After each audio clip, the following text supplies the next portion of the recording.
nós estamos em casa, vivendo discussões, vivendo guerras, vivendo desentendimentos, há uma igreja que estava orando. Eu quero crer que essa igreja é uma igreja que ora. Não, eu quero entender que essa igreja, ela também faz parte do milagre que aconteceu na minha história. Não, talvez você está dizendo assim: pastor, eu não estou vendo acontecer nada no meio da minha casa. No silêncio Deus está trabalhando por você. No silêncio Deus está trabalhando pela tua família. No silêncio Deus está trabalhando pela sua história.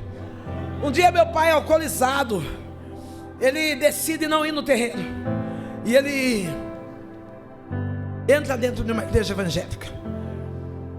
Deixa eu voltar um pouquinho atrás, naquele déficit de paz, porque um dos piores problemas que uma família pode enfrentar é a falta de paz.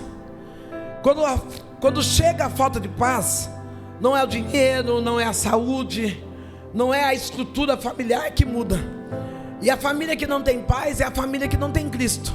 Eu não sei se você já encontrou com alguém que diz assim: eu chego nessa casa, eu não sinto paz. Tem dinheiro, tem roupa, tem tudo que é necessário, mas não tem o principal, que é Cristo. A minha casa era essa casa, uma casa derribada, uma casa destruída, uma família sem paz, uma família cheia de brigas e desentendimento. E uma das coisas que faltou muito na minha casa é o diálogo. O que roubou o diálogo da minha família foi a bebida. Eu vejo que na geração de agora, o que tem roubado o diálogo familiar são os meios de comunicação. Eu vejo famílias que se assentam à mesa para almoçar, e cada um no seu celular. Um na sala, um na cozinha, outro no quarto. Querido, como se você soubesse como é importante o diálogo, como é importante a mesa posta, sentar em família, poder tirar aqueles momentos para dizer como é que foi seu dia, quais são as suas expectativas, qual é o sonho, qual é o projeto. Você precisa ter relacionamento com a sua família. Na minha casa não existia esse relacionamento, e eu lembro que um dia meu pai e minha mãe se descuidaram de mim, e com 8 anos de idade. Não, eu não era essa menina de 8 anos que sabe ligar a televisão, acionar a internet, nem tinha isso. Eu não era aquela menina esperta. Eu era aquela menina de 8 anos que pegava uma espiga de milho, fazia cabelo e brincava de boneca. A maior brincadeira que eu tinha é esperar o final da feira para ir catar legumes estragados, porque naquele domingo ia ter verduras e legumes na minha casa. Eu era uma criança à mercê do destino. E num descuido do meu pai e da minha mãe, um amigo que tinha um mercado na cidade, ele inicia e eu sou estrupada, com 8 anos de idade. Eu lembro que durante a minha adolescência, eu tinha uma dor, um vazio, algo esquisito dentro de mim, e eu dizia assim: interessante, o que será que eu sinto? Que é essa dor que está dentro de mim? E quando eu cheguei para Cristo, o meu Deus me trouxe à memória a cena desse homem me estrupando. Me levou novamente naquele mercado, eu no canto, e o homem abusando de mim. E Deus falou: eu vou te curar agora, hoje. Eu vou curar hoje essa ruína que fizeram com a tua vida. Interessante que quando eu conto esse testemunho, eu não sinto dores nenhuma, apenas cicatrizes daquilo que eu vivi, porque eu superei. E sabe o que Deus está dizendo para você? Para de ficar corroendo as dores do passado. Permita que essas dores sejam apenas cicatrizes de superação, porque no passado não tem como mudar, mas você tem um presente maravilhoso na presença de Deus, e um futuro que está sendo escrito por Ele.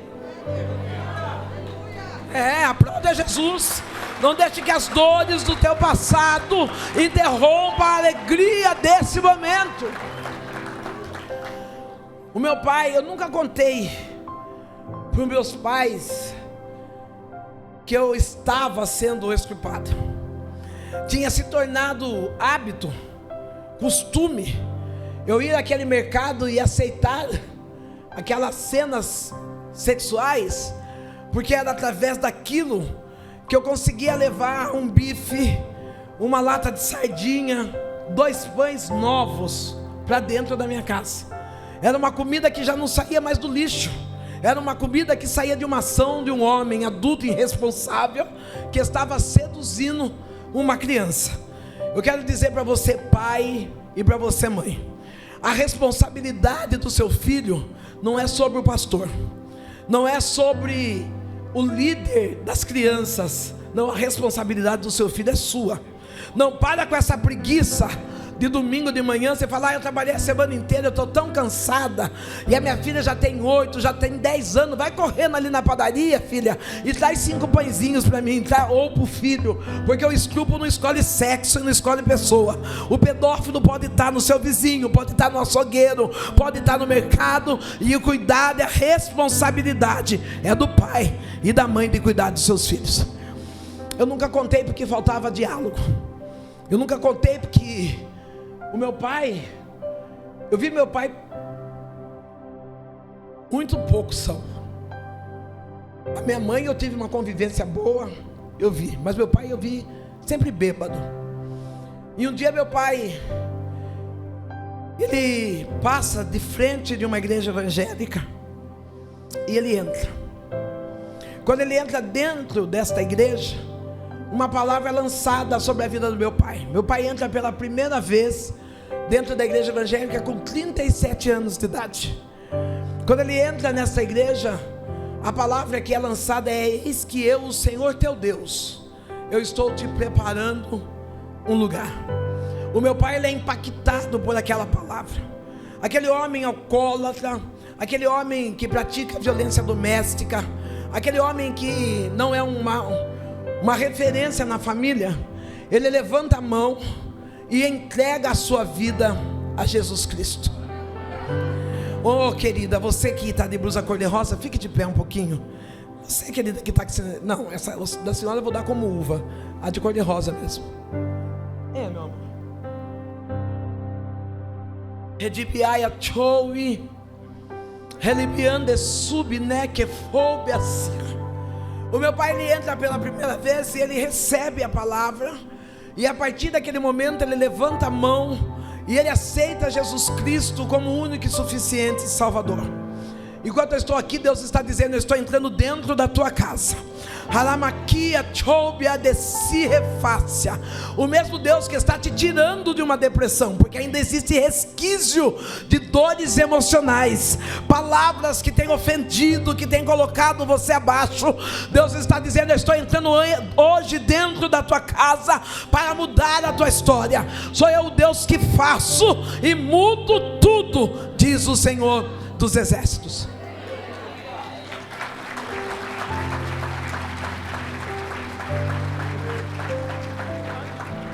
Meu pai, ele entrega a vida para Jesus. Ele chega em casa, ele já chega de Bíblia na mão, com uma aparência mudada. Eu lembro que a minha mãe, quando vê meu pai de Bíblia, ela fala: o que é isso, Gico? Minha mãe era mãe de santo. Ela era uma pessoa que servia aos demônios. Interessante que lá no terreno, as pessoas que trabalham ali, eles são chamados de cavalo. E nós, quando chegamos aqui, o nosso Deus diz: não, cavalo não, você é filho. Ah, não, tem alguém para glorificar nessa noite? Enquanto o inimigo quer chamar você de cavalo, Deus está dizendo: você é meu filho. Filho amado. Meu pai chega em casa com uma vida, com a Bíblia na mão e com uma expectativa de uma vida transformada. Não é a religião, não é a placa, melhor dizendo, não é a placa de uma igreja que transforma pessoas. O que transforma é Jesus Cristo. Não, eu posso frequentar 10, 20, 30, 40 anos no ministério, mas o que muda é a presença de Deus na minha vida. O meu pai, ele chega em casa com Bíblia na mão. A minha mãe olha para o meu pai, ela diz: o que está acontecendo? Ele diz: eu fui numa igreja evangélica e eu cheguei lá e eu tive um encontro com Cristo, e eu entreguei a minha vida a Jesus Cristo. A minha mãe, não entendendo, ela começa a brigar, a ofender, a xingar meu pai. E ela pega aquela Bíblia e começa a bater no meu pai. E ela diz: olha, crente, aqui dentro de casa você não fica. E o meu pai, ele que era acostumado a revidar, que era acostumado a bater, ele está me segurando próximo ao corpo dele, as lágrimas descem. E ele diz: Benedita, independente do que aconteça comigo hoje, eu entreguei a minha vida para Jesus, e nada vai me tirar da presença dele. Eu já quero declarar que aquele que entrega, pode aplaudir Jesus, pode exaltar, pode dar glória, pode dar aleluia, pode bendizer o nome do Senhor. Eu já quero enfatizar que aquele que entrega a vida a Jesus Cristo, ele não desvia. Não, ele não sai da presença. Não, aquele que entrega a vida para Jesus Cristo, ele não tem tempo de dizer: não, eu estou saindo porque não olharam na minha cara, eu estou saindo porque está pedindo dinheiro, não, quem entregou a vida para Jesus Cristo está dizendo: eu estou ficando porque eu tive um encontro real com Jesus Cristo. O meu pai, ele está chorando, e a minha mãe diz: dentro de casa você não fica. Meu pai está arrumando a mala. A minha mãe vê eu cabisbaixa, filha única. A minha mãe diz assim: você dorme aqui hoje, mas amanhã eu quero você fora. Quando é de madrugada, minha mãe vê uma sombra saindo de dentro do meu quarto. Ela acha que tem alguém ali. Ela primeiro começa a sentir calafrios. Ela levanta e acende uma vela para o anjo da guarda. Quando ela vai voltando, ela vê como que uma sombra saindo de dentro do quarto, e ela acha que tem gente dentro de casa. Ela corre e vai chamar meu pai, e ela diz: Gico, acorda, tem gente dentro de casa. O meu pai estava morto. Realmente Deus tinha preparado um lugar. Essa palavra é uma palavra de ânimo para você que está orando por alguém da tua casa, da tua família, e você está dizendo: não tem mais jeito, não vai dar tempo. Deus está dizendo: eu fiz uma promessa sobre a tua casa, e eu sou fiel para cumprir essa promessa. Não, o Deus que prometeu, Ele é fiel para cumprir a promessa. Se Ele diz que vai salvar alguém da tua família, Ele vai salvar alguém da tua família. Meu pai morre com 37 anos de idade. Fica uma mulher e uma menina sem regras, uma menina sem educação nenhuma, uma menina que batia na mãe, cuspia no rosto, falava palavrão. Com 12 anos eu já estava na prostituição e já estava perdida nos vícios.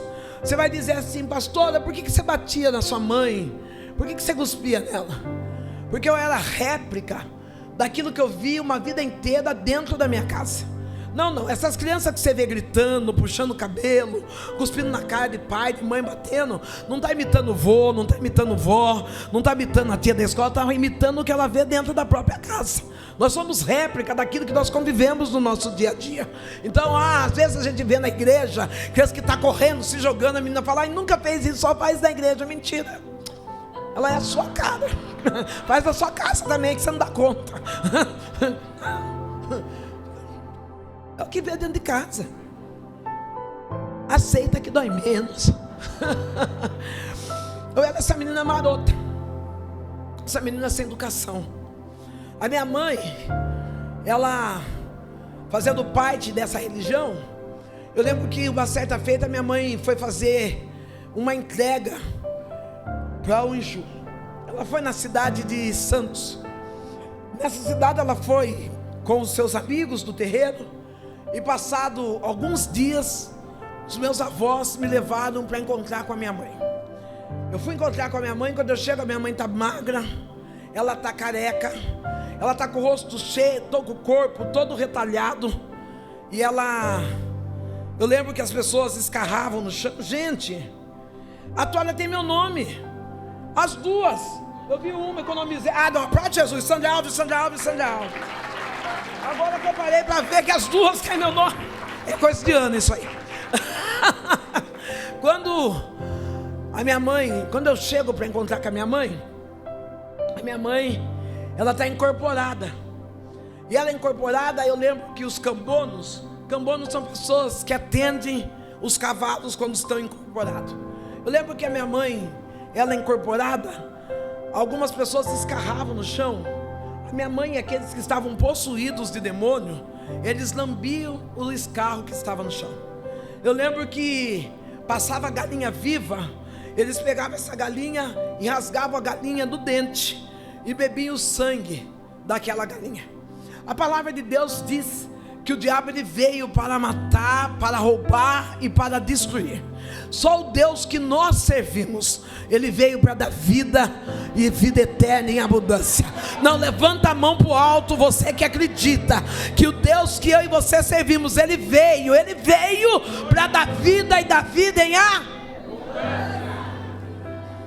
Minha mãe acorrentada por espíritos demoníacos.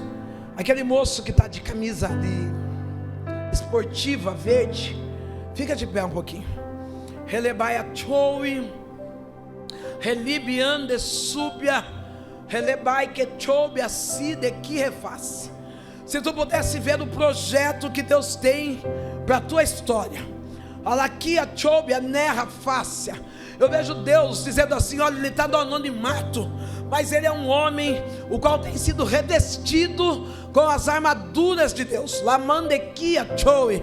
Há momentos que as pessoas dizem assim: mas aonde ele está? Você diz: não, eu não preciso me aparecer, eu não preciso me mostrar, mas eu sei quem eu sou. E Deus manda eu te dizer nessa noite: tu és filho amado. Alamai que obedecirra. E sou eu, Deus, que pego a tua causa, assino os papéis e te dou vitória, diz o Senhor dos Exércitos. Elebai chou ideia, co ideia, chou. Redibiande ceia, choube anácia. Eu sinto a graça, eu sinto a unção, eu sinto a presença, eu sinto a glória de Deus nessa casa. A minha mãe, eu e minha mãe estamos vivendo uma vida ruim. Eu e minha mãe estamos vivendo uma vida destruída, uma vida totalmente largada. Eu lembro que com os meus 14 anos de idade, minha mãe já não tinha mais controle sobre a minha vida. E as pessoas diziam assim: olha, você tem que desenvolver ela no terreno. E aí minha mãe vai e entrega o meu corpo para um Exu, faz um propósito e entrega o meu corpo para o Exu. Eu lembro que a partir daquele momento que a minha mãe entrega o meu corpo a essas entidades, eu já era uma garota de programa, eu já era uma prostituta. E uma das coisas que foi exigido é que eu não tivesse mais contatos, relações íntimas com homens e mulheres. Afinal eu não tinha regra. E eu lembro que naquele tempo, enquanto eu estava cercada por Satanás, eu lembro que demônios vinham me visitar à noite. Com 14 anos de idade, eu acordava com marcas de mordida nas minhas partes íntimas, na minha perna, no meu pescoço. Eu sentia o inimigo vir manter relações sexuais comigo. Eu lembro que foram 5 anos de um intenso cativeiro, 5 anos de longas dores espirituais. Mas quando Deus tem um plano de salvação para alguém, não importa o que ele passe, não importa as dores que ele viva, Deus ele quebra as correntes do mal e mostra a tudo e todos que ele é suficiente, que ele é o restaurador, o resgatador de Israel. Se você pode, você aplaude ele. Se você pode, você engrandece a ele.